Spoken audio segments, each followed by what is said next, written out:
हमारी यात्रा संसद से शुरू हुई थी और सड़क की लड़ाई तक पहुंची है। बिहार दरसता है बिहार की उस प्राचीन परंपरा से जिसके बारे में हमने कहा था एतत् देशे प्रसूतस्य सकासाद अग जन्मना स्वम स्वम। बिहार की भाजपा वो विचारधारा से ही विमुख हो चुकी है। बिहार की भाजपा आज की तारीख में राजद से और जदयू से बिल्कुल भी अलग नहीं है। यहाँ सभी नमस्कार साथियों, मेरा नाम है राधे। आज हमारी मौजूदगी है स्टूडियो में और हमारे साथ मौजूद है आदित्य, जो कि युवा सांसद में बहुत ज़्यादा वायरल हुआ था इसका 2023 में। जो ये बिहार के जो उत्तर हो या दक्षिण, वह मुद्दा को तो है। सब बढ़िया है भैया, और बहुत अच्छा लगा आपसे मिल करके, बहुत अच्छा लगा दर्शकों से मिल करके। और वो संसद की वो यात्रा, और लोग जो हैं आज तक राजनीति का आप जितना भी यात्रा देखे होंगे, वो सड़क से संसद तक की यात्रा रहती है। हमारी यात्रा संसद से शुरू हुई थी और सड़क की लड़ाई तक पहुंची है। संसद से मैं पहले आपका जानना चाहूँगा, वो संसद जाने तक की क्या प्रक्रिया आपको करना पड़ा था? जो युवा सांसद में जाके आप वायरल हुए थे। जी हाँ, जी। संसद से मैं पहले आपका जानना चाहूँगा, वो संसद जाने तक की क्या प्रक्रिया आपको करना पड़ा था? जो युवा सांसद में जाके आप वायरल हुए थे। जी हाँ, जी। उससे पहले क्या क्या प्रक्रिया करना पड़ा था आपको सारा? देखिए, माई भारत के पोर्टल पे जब आप जाएंगे तो वहाँ पे आपको एक ऑप्शन मिलेगा मेगा इवेंट्स का। आप सबसे पहले माई भारत पोर्टल पे जाके रजिस्टर कर दें। मेगा इवेंट्स पे आप हर एक वीक में नज़र बनाए रखें। जनवरी के समय में आपको एक ऑप्शन नज़र आएगा नेशनल यूथ पार्लियामेंट 2026, क्योंकि अब अगले आने वाला 2026 होगा। जनवरी में जब आप उसके ऊपर रजिस्टर करेंगे तो सबसे पहले आपको मौका मिलेगा 1 मिनट का अपना एक वीडियो बनाने का, और उस समय जो भी विषय होगा उस पर आप अपना वीडियो देंगे, क्योंकि हर जिले से कुछ एक लोग सेलेक्ट होकर के पहले जिला लेवल पे पहुंचेंगे। उसके बाद जिला स्तर से 2 लोग सेलेक्ट होंगे, या जो भी नियम रहेगा आने वाले वक्त में। हमारे समय तक तो 2 ही लोग होते थे। वो विधानसभा में जाएंगे, बिहार के विधानसभा में अपनी बात रखेंगे, या कोई अदर स्टेट के जो विधानसभा में हो, कोई अदर स्टेट जो जिस स्टेट का है वो इस स्टेट के विधानसभा में जाएगा। और विधानसभा में जो फर्स्ट, सेकंड और थर्ड होंगे वो इस देश की संसद में जाएंगे। और जिस तरह का इस बार का नियम था, 2025 की मैं बात कर रहा हूँ, इस बार फर्स्ट, सेकंड और थर्ड तीनों को बोलने का मौका मिला था। जब हम लोग संसद गए थे तब केवल जो बिहार का विनर होता था वो उन्हीं को मौका मिलता था। तो आप जब इस बार रजिस्टर करिएगा तो इस बार ज़्यादा लोगों को मौका मिलेगा, और हम सब लोगों को चाहेंगे कि सब लोग मौका का फायदा उठाएं और इस देश का, इस राज्य का युवा इस देश की संसद में पहुंचे और इस देश से ये आवाज़ दे इस देश के लोगों को कि नहीं, आने वाले देश का भविष्य बहुत ही उज्जवल है। अच्छा, आपका जो वीडियो वायरल हुआ था, कैसे स्ट्रेटजी बनाए? कुछ भी भाषण देने से पहले आदमी कुछ या तो सोचता है, रिसर्च करता है। वो जो आप भाषण वो जो दिए थे वो हर बिहारी का दर्द है। हम चाहेंगे कि इस वीडियो में कुछ आगे चीज बोलने से पहले वो चीज़ को रिपीट कर दीजिए जो आप। देखिए, रिपीट थोड़ा सा हम भूल जाएंगे क्योंकि हम बहुत दिन हो गया है, लेकिन जो लोग सुने होंगे उनको हम बताते हैं कि वो क्या नोटिस करेंगे, कहाँ सर्च करेंगे तो उनको वो चीज़ें पता चलेंगी। आप जाइए, और जो मेरा विषय था वो G20 की अध्यक्षता था। उस विषय में भी हमको बिहार को दर्शाना था, तो बिहार कहाँ से दर्शता है बिहार। जो मेरा विषय था वो G20 की अध्यक्षता था। उस विषय में भी हमको बिहार को दर्शाना था, तो बिहार कहाँ से दर्शता है? बिहार दरसता है बिहार की उस प्राचीन परंपरा से जिसके बारे में हमने कहा था एतत् देशे प्रसूतस्य सकासाद अग जन्मना स्वम स्वम चरित्रं शिक्षरेण पृथ्व्याम सर्वमानव। यानी बिहार और भारत वो भूमि रही है जहां पृथ्वी के सारे मानव चरित्र की शिक्षा लेने आते थे। और आपको याद है उसका केंद्र बिंदु हमारे यहाँ नालंदा और विक्रमशिला में हुआ करता था, जो आज की तारीख में हमारा दर्द बना पड़ा है, खंडहर बना पड़ा है। तो हमने ये क्यों बोला, आप अगर उसको ध्यान से स्टडी करें तो G20 की अध्यक्षता हमारा विषय था, उसमें और अन्य अन्य सब टॉपिक्स थे। तो हमको ये दर्शाना था कि भारत दुनिया ग्लोबल लीडर बन रहा है। तो जो अंग्रेजी के शब्द हमने उसमें प्रयोग किए वो विषय थे जो G20 में ऑफिशियली टॉपिक ऑफ डिस्कशन थे। जो हिंदी के शब्द हमने प्रयोग किए वो भारत का स्टैंड था, और जो संस्कृत के शब्द हमने प्रयोग किए वो भारत की प्राचीन परंपरा और विरासत थी, ताकि हम कुल मिला के यह दर्शा सकें कि एक गजब की हमारी विरासत रही है, एक गजब का आने वाला हमारे पास भविष्य है। दोनों का सम्मिश्रण तब हो सकता है जब हम वर्तमान को बेहतर बनाएंगे, और वर्तमान को बेहतर बना ले जाएंगे तो अतीत से लेकर के आने वाले भविष्य तक को हम सुधार सकते हैं। आप सुधार सकते हैं। आप युवा सांसद में भी रहे, सारा चीज़ देखें। अब आप जन सुराजी बन गए हैं, मतलब जन स्वराज के नेता बन गए हैं। अब मतलब ये जब 2019 में या मोदी जी मतलब इसको नया तरीका से इसको संगठन और युवा लोगों को मौका दिया, तो आप इतना मोदी जी से अगर प्रभावित थे, अच्छा मौका दिया, तो आप मोदी जी के पार्टी में क्यों ना रहे? आप जन स्वराज में ही क्यों जुड़े भाई? देखिए, हम अब इसका सीधा आंसर देते हैं कि नरेंद्र मोदी जी स्वयं गांधी जी से ज्यादा किसी और से प्रभावित नहीं है, तो फिर वो खुद गांधी की पार्टी में क्यों नहीं है, वो भारतीय जनता पार्टी में क्यों है? लोकनायक जयप्रकाश नारायण गांधी की पार्टी से बहुत ज्यादा प्रभावित थे, गांधी से बहुत बड़ा प्रभावित थे, कांग्रेस से, लेकिन वही लोकनायक जयप्रकाश नारायण ने इस देश में संपूर्ण क्रांति आंदोलन खड़ा किया और उसी कांग्रेस को हटाया। तो व्यवस्था हमेशा विचारधारा पे चलती है, करके चोर समय के हिसाब बने पड़े हैं, साइड कोई विचारधारा वर्तमान पर कोई विकास की बात नहीं है कि हमें लगा कि ऐसे लोगों के साथ जाना चाहिए, विचारधारा से ही विमुख सही सोच और बिहार की भाजपा तो क्या लगता है इससे कि अगर आपका बिल्कुल भी अलग नहीं कहने के अनुसार कि बिहार भाजपा के अनुसार जदयू और राजद बन गया, तो क्या लगता है कि मोदी जी अपने पार्टी पर खासकर बिहार पर ध्यान तो नहीं दे रहे उस हिसाब से?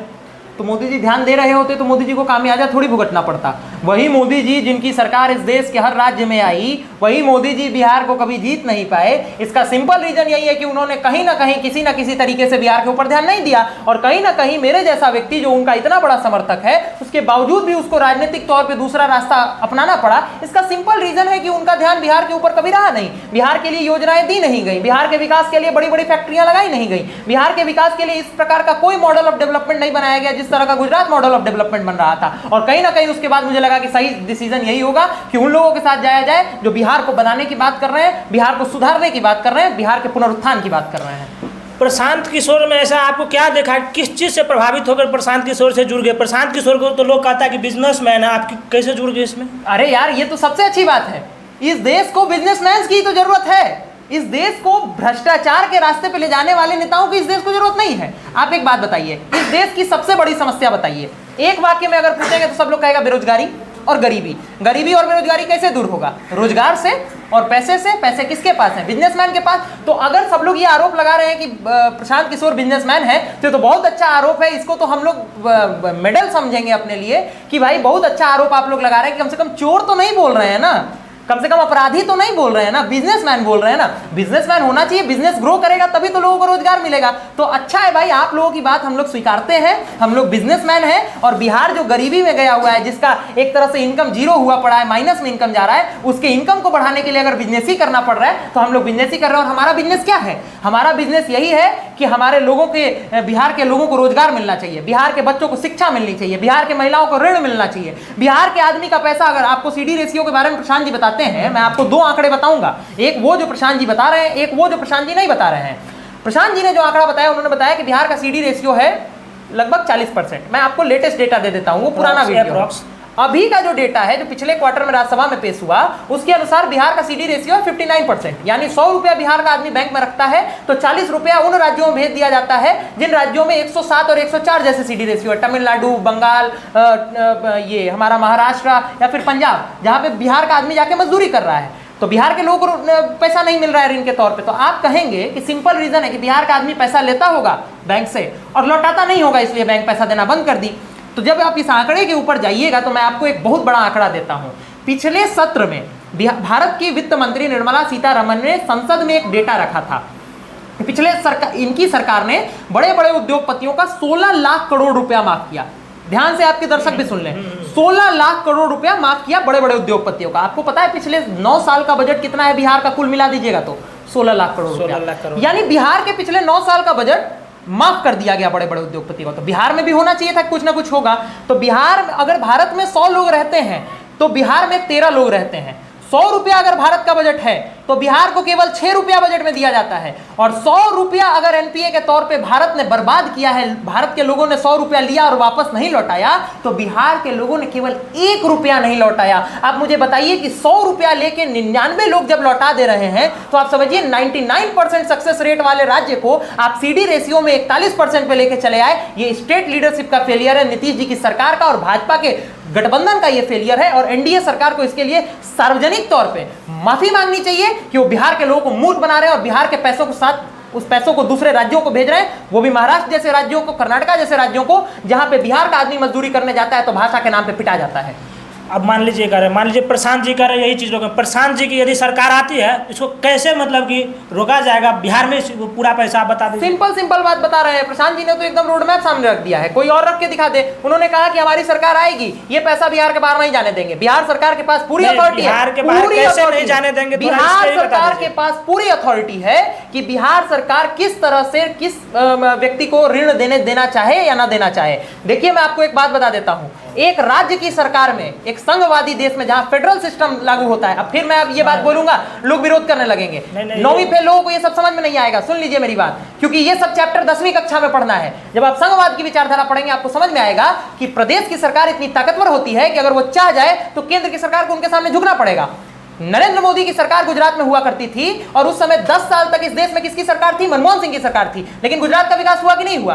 वहां पैसा आया कि नहीं आया? वहां के लोगों को ऋण मिला कि नहीं मिला? बिहार में इन्होंने क्या बोला कि हम क्या करेंगे भाई, 6000 करोड़ रुपया बैंकों को गारंटी के तौर पे दे देंगे, यानी 10% पे ऋण दिया जाता है, हम 4% पे ऋण दिलवा देंगे। ज्यादा से ज्यादा लोगों तक पैसा भी पहुंच जाएगा, 1 लाख करोड़ मार्केट में आ भी जाएगा।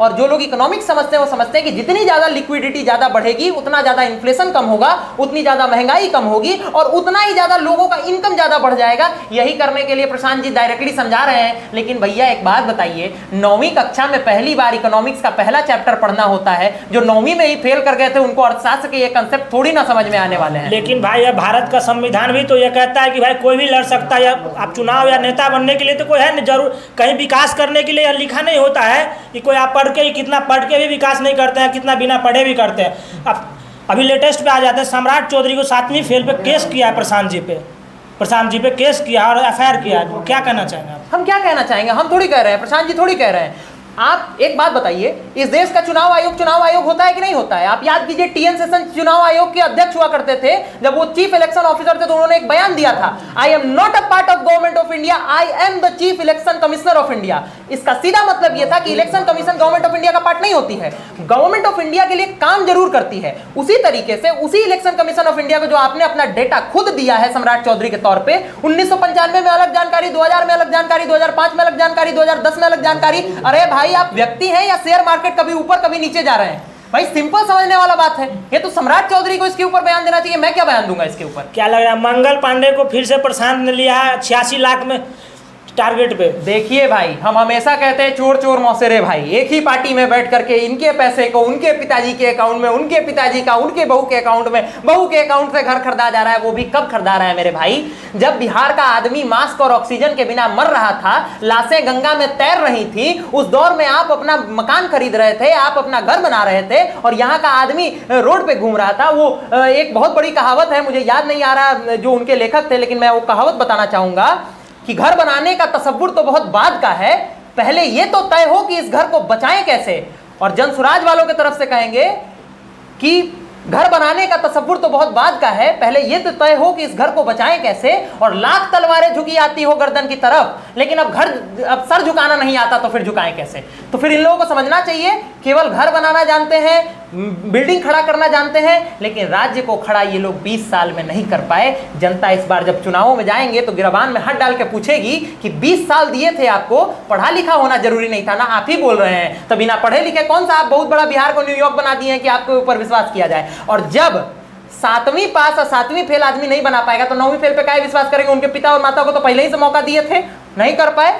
तो भाई सिंपल बात है कि बिहार जिसकी पहचान पढ़ाई की वजह से है, आज बिहार को गाली दिया जाता है ना, लेकिन बिहार के बाहर जाइएगा तो बिहार के आदमी को ज्ञानी बोला जाता है। और कोई कहता है कि बिहारी है, इसके पास कुछ हो ना हो, बुद्धि बहुत होगा। तो सिंपल बात है, जिसको बुद्धि की वजह से जाना जाता है वहां का मुख्यमंत्री भी पढ़ा लिखा होना चाहिए। अनपढ़ मुख्यमंत्री को स्वीकार करने का दौर अब बिहार से बीत चुका है। तो साथियों, ये थे आदित्य, युवा संसद में 2023 में अपना परचम लहराने वाले। ऐसे ही हम आपको वीडियो वायरल आदमी के साथ दिखाते रहेंगे। तब तक अभी तक के लिए देखते रहे इतना ही। जय हिंद।